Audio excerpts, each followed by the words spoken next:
The homeopathic system is 200 years old, but it has lasted, and the best known homeopathic remedies have been used for hundreds of years, with thorough documentation in the homeopathic medical literature.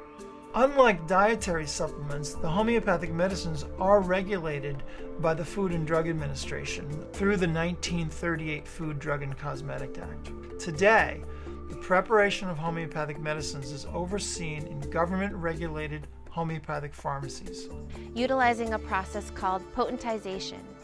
We extract each substance from nature with a succussion technique where these substances are vigorously shaken and gradually diluted to release all healing elements that interact with the individual on a biological, vibrational level.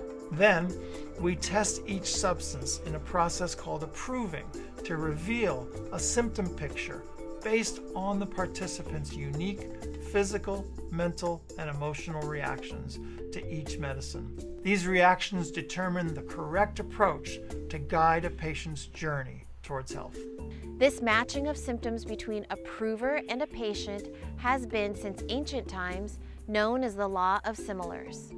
It is the foundational principle of homeopathy and used by a practitioner to guide them in the selection of a homeopathic remedy which can restore a person to health.